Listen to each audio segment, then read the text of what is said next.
This is Paul Kwiatkowski with HouseMatch, and today I'm going to talk about smoke and carbon monoxide detectors in your rental property. It's very important that you understand that the laws have changed for smoke and carbon monoxide detectors. Before 2014, a lot of landlords would put in their lease that tenants were responsible for the maintenance and making sure the smoke detectors worked and everything else about smoke detectors. The laws have changed a lot since 2014, which really puts a lot of the responsibility back on the owner. The first law was July 1st of 2014. They said that all battery-operated smoke detectors must have a 10-year lithium battery in them to be compliant. They said that people could finish their stock up at the time, but at this point, we're in 2020, your stock is done. If you're installing a smoke detector, it needs to be a 10-year lithium battery, especially on a rental property. In January of 2015, they made some laws that were for the manufacturers. The manufacturers had to write a date of manufacture on the smoke detector. They had to have a spot for you to put the installation date. It is your responsibility on the smoke detector, write the installation date. We write the installation date and the expiration date 10 years later on all of our smoke detectors. I would say on properties we take over, about 70% of properties we take over do not have the smoke detector date of installation written on them. This is putting you not up to code. In January of 2016, they made a couple more laws. First off, smoke detectors must have a hush feature. That's where if you push it, it will turn off for a second, and the fire's still going, it'll reactivate, but so that you can see if it was just, a false alarm, etc. The other big thing is that every room must have a smoke detector, and every hallway that's leading into room areas must have a smoke detector. So if you have a large house, and you might need a smoke detector on two hallways. If you have two different hallways going where bedrooms.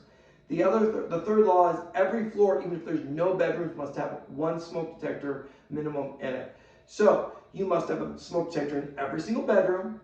You must have a smoke detector in every hallway that leads to bedrooms, and the minimum smoke detector per floor is one.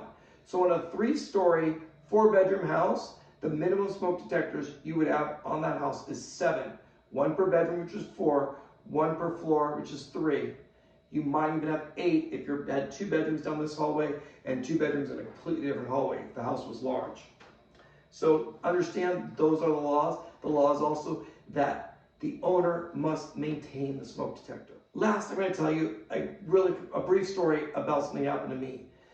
A couple weeks ago, all my smoke detectors went off at 3 in the morning. The power was out, we had a windstorm, and since it was my own personal house, I did not have to change them out, the 10-year lithium batteries. I didn't change them out.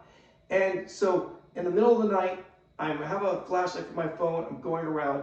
My 10-year lithium battery ones are going up, and so are the ones I didn't change out. I took the ones I didn't change out, and guess what? All of a sudden it turned off. I had smoke detectors installed in my house from when it was built in about 2003. These were the ones that were defective, going off, causing my entire family to get up in the middle of the night. If I would just replace them all in a 10-year lithium, the chances of it happening would have decreased. Now, if that's a tenant, you're giving the tenant a bad experience. If that was a real fire and the smoke detectors didn't work because you didn't have the right ones, because you had some 1970 smoke detector that didn't go off because when the fire happened, you're going to be looking at a major lawsuit. So keep your smoke detectors under 10 years old. Keep them in compliance. It's a very inexpensive solution to make sure your tenants are safe and that you're safe from a major lawsuit for not being up to compliance. This has been Paul Kwiatkowski with HouseMatch. I hope you have a wonderful day, and I hope this helps you understand the importance of smoke detectors and carbon monoxide in a rental property. Before I go, the last thing is, I forgot to explain carbon monoxides. Carbon monoxides do not need to be in bedrooms. There just needs to be 1 carbon monoxide per floor. So if it's a 3-story house, you need to have 3 carbon monoxide detectors in that house. So the rules for carbon monoxide are different than smoke detectors. We put the 10-year lithium carbon monoxide detectors in all of our properties when we install them.